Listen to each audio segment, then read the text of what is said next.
好，我们欢迎下一组，这是第4组，第2个位的双手，给他们一点鼓励。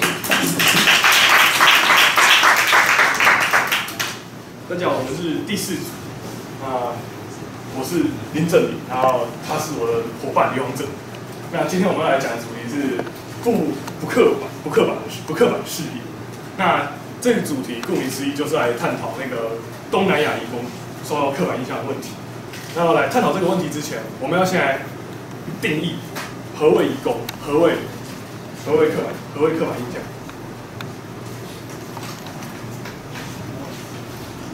首先，何谓移工？移工简单的来说，就是移民的工人。那他们有可能是因为本国的薪资条件不佳这种推力，或者是因为外国薪资条件优越，或者是福利好这种拉力，让他们自愿或不得不出国工作的人。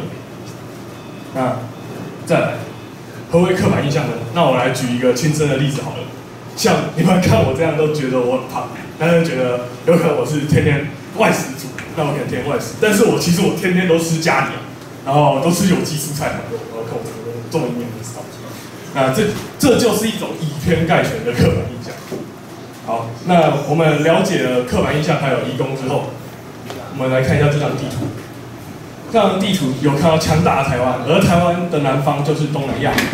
那上面有的注解，有很多叫玛利亚的佣人。那这是不是一种刻板印象的呈现呢？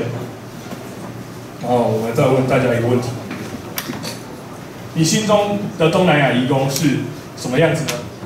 是这个样子，在医院打扫的清洁工，还是这个样子，在安养院看护老人的玛利亚，亦或是这个样子？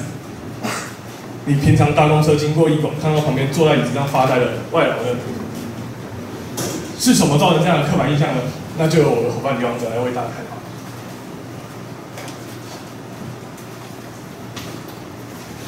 我相信大家会有这样的刻板印象，一定是有原因的。绝大部分是因为我们对他们的不认识。每次我们看到那些移工呢，都会觉得黑黑的好脏哦，或是说闻到他们的味道就是好臭，对吧？大家一定都很有感觉。这是原因之一。另外一个可能从小我们就受到洗脑了。我来讲我自己的故事。小时候啊，我妈总是会带我来台中，然后她总是会说，就是会经过第一广场，她都会说，那一栋大楼里面都是坏人，你不要靠近。可是我就是想不通，就是他们就只是长得有点不一样嘛，他们也只是长得比较黑而已，为什么要受到这样的对待？一直到我长大之后才明白，其实我从小就被洗脑了。我来打个比方吧，其实这都是社会化的一环。我来打个比方吧，刚出生的我们就像这张白纸一样，天真无邪、纯真可爱。但是随着我们年龄慢慢的增长，我们受到这个社会的熏陶，也就是所谓的社会化。各种资讯，不管好的坏的，都我们来接受。而这些一点一滴的累积起来，就造就了现在我们，而加深我们对东南亚人的刻板印象。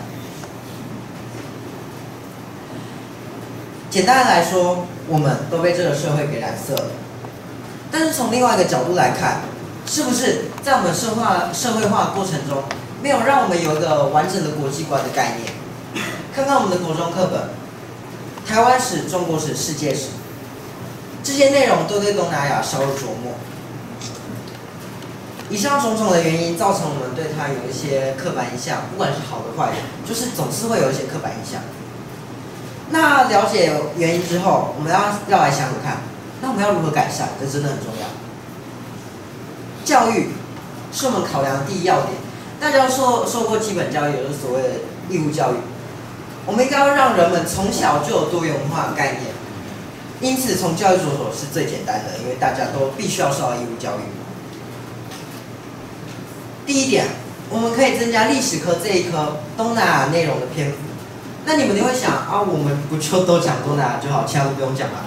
不，我们的理念是我们希望的是，应该让东南亚甚至是其他地方各地方它的文化人文不是历史，应该让它均分，而不是只着重在那些大西方的国家上面。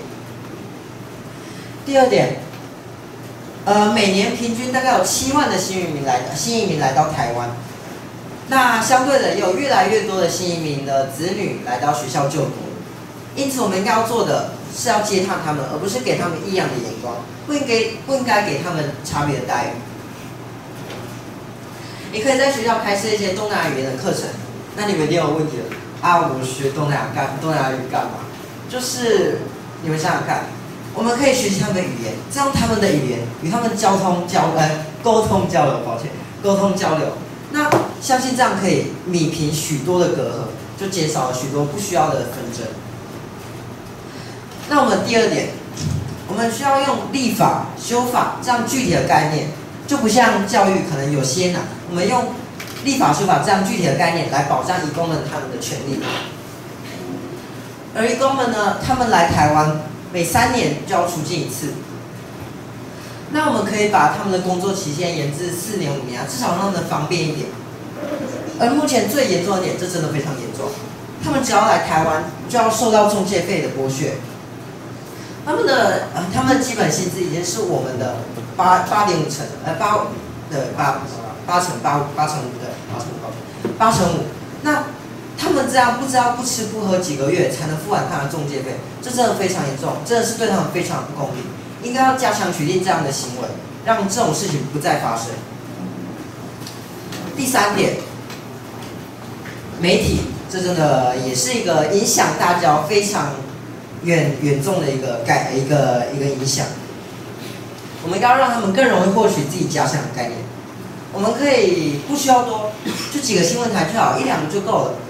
有一些以他们自己国家新闻的为主轴的一些新闻台，让他们可以知道自己家乡到底发生了什么事，并且在固定时段播放一些以他们语言放送的一些这个新闻，那就是可能以印尼语啊，或是越南语这些比较热门的语言。